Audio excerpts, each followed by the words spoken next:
Dadami tayo sa buong sanlibutan.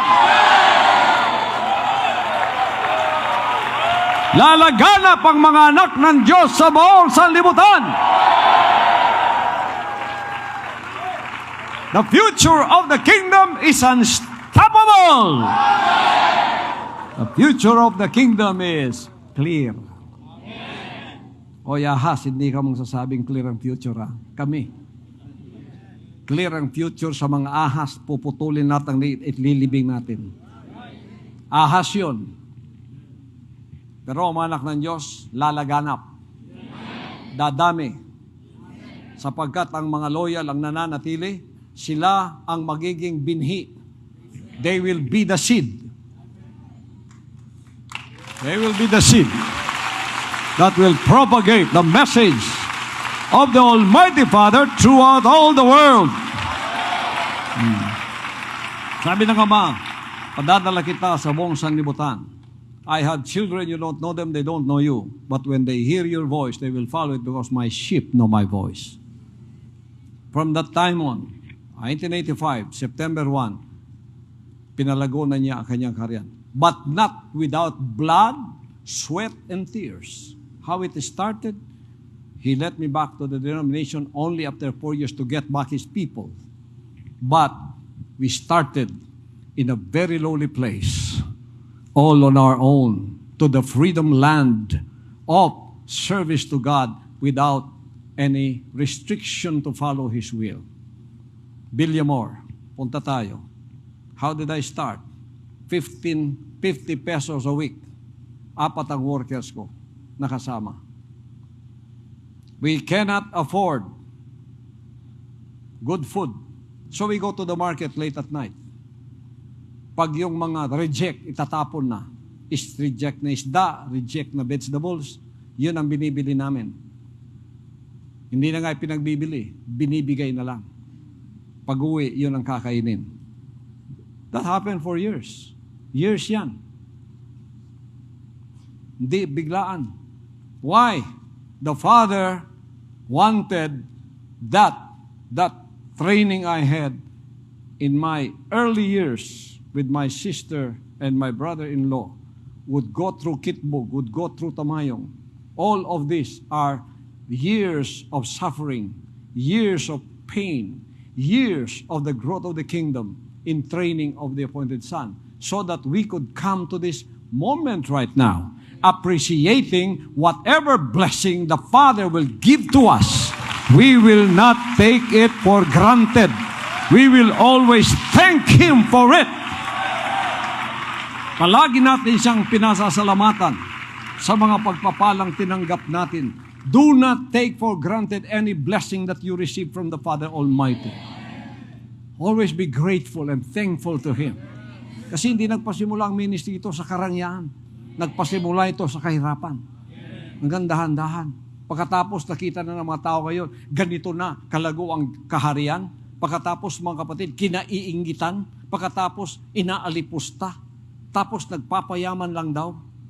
Hindi na alam kung saan ang galing ang sakripisyo. Tingnan ninyo mukha ni Brother Escobar.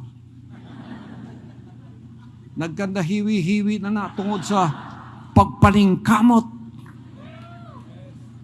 Nawang uban sila, ngaupaw na lang. Tungod sa pagpaningkamot. Tanawang uban sa ila mga kaigsunan. Di na masira ang batunis sa ilahang mga polo. Tungod sa pagpaningkamot.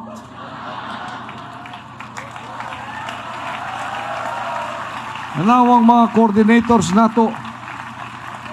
Di naman sakto ang ilang mga gown sa pagpaningkamot nga maniwang tungod sa mga panalangin sa amahan. Woo! Pagkatapos, makikita tayo ngayon na ganito na ang kaayusan natin na pinagpala ng Ama. Aba kinaiinggitan na ng marami, sinisiraan at inaalipusta dahil daw tayo ay napakarangyana. Hindi ganito ang kaharian. Kahit kami ay idaan pa sa kahirapang muli, kami ay magpapasalamat, kami ay marunong mamuhay sa karangyaan at sa kahirapan. Dinaanan namin lahat yan. Hallelujah! Yan ang tinatawag na there is no glory without sacrifice. Yeah, the kingdom nation has this element of sacrifice and sufferings because we always wanted to have the fellowship of His sufferings. Before resurrection, there is the cross of Calvary. There is the passion of the Christ. There is the crowning of thorns. There is the maligning. There is the slandering. There is the persecution. There is the reviling. And then there is death. And then there is no more of what you see was alive physically before. But don't you say that He is gone. Because one day, after 3 days, there comes the resurrection. Kaya paborito natin yung awit.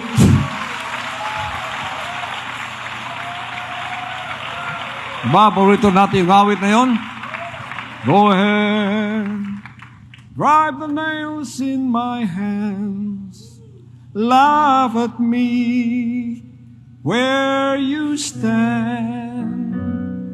Go ahead and say it isn't me. The day will come when you will see. 'Cause I'll rise again. Ain't no power on earth can tie me down. Yes, I'll rise again. Death can't keep me in the ground. After the sufferings, the pain, the blood, the storms that buffeted Jesus Christ, He was buried. But the enemies didn't expect that after 3 days, He will be resurrected back again.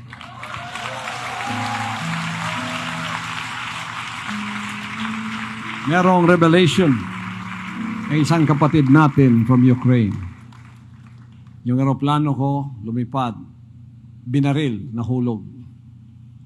Dumating ang mga tulisan, kinuha ako at ang kasamahan ko. Pinaggigilit ang leeg namin, duguan kami. Pati ako, sinama na. Nag-iyakan ang mga kapatid. Pero tumakbo ang isang babae, papunta doon sa umiyak na mga kapatid. Dala-dala yung scarf ko na pula na puno ng dugo.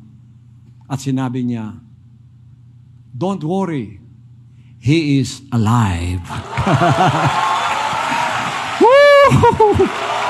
Hallelujah! Hallelujah!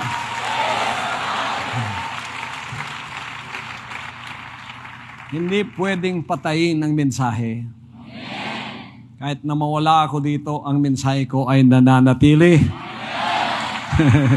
Lalaganap sa buong sanlibutan.